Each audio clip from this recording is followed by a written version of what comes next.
স্বৰ্গৰ সিংহাসনে জগতলৈ নামি আহিলা, সৃষ্টিকৰ্তা হৈও নিজকে শূন্য কৰিলা। সুঁৱৰিছো মই আজি তোমাৰ সেই অসীম প্ৰেমক, সুঁৱৰিছো মই আজি তোমাৰ সেই অসীম প্ৰেমক। মহান ত্ৰাণকৰ্তা প্ৰভু যীশু খ্ৰীষ্টৰ নামত আপোনাক অভিনন্দন। পবিত্ৰ বাইবেলৰ যোহনে লিখা শুভবাৰ্তা 18 অধ্যায় 4 পদত আমি এইদৰে দেখিবলৈ পাওঁ, নিজলৈ যি যি ঘটিব যীশুৱে এই সকলোকে জানি ওলাই গৈ তেওঁবিলাকক সুধিলে, তোমালোকে কাক বিচাৰিছা? জেৰুচালেমত প্ৰভু যীশুৱে নিজৰ শিষ্য ও ভৱিষ্যতত তেওঁক বিশ্বাস কৰোঁতাবিলাকৰ নিমিত্তে মহাযাজকীয় প্ৰাৰ্থনা শেষ কৰি প্ৰভু যীশুৱে নিজৰ শিষ্যবিলাকৰ লগত পূব দিশে থকা কিদ্ৰোন নামৰ জুৰিৰ সিপাৰলৈ গ'ল, য'ত গেছিমানি নামৰ এখন বাৰী আছিল।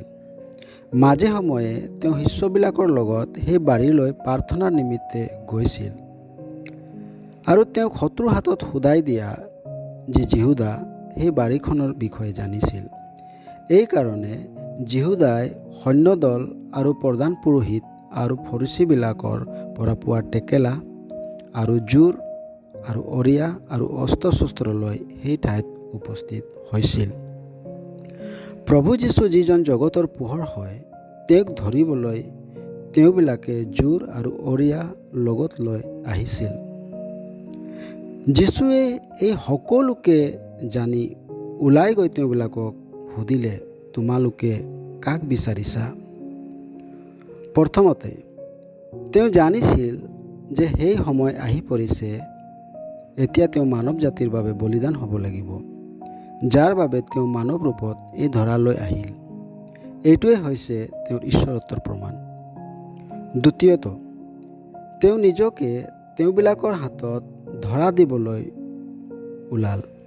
কোনোবাই নিজকে মৃত্যুৰ হাতত সমৰ্পণ কৰিবলৈ আহেনে?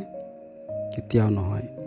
কিন্তু প্ৰভু যীশুৱে আপোনাক আৰু মোক অৰ্থাৎ সমগ্ৰ মানৱ জাতিক ইমান প্ৰেম কৰিলে যে তেওঁ ক্ৰুচত আমাৰ বাবে নিজকে সমৰ্পণ কৰিলে, যাতে তেওঁক বিশ্বাস কৰাৰ দ্বাৰাই আমি পৰিত্ৰাণ পাব পাৰোঁ। তেওঁৰ প্ৰেমক বুজি পাই পৰিত্ৰাণ পাবলৈ ঈশ্বৰে আপোনাকো সহায় কৰক। ধন্যবাদ।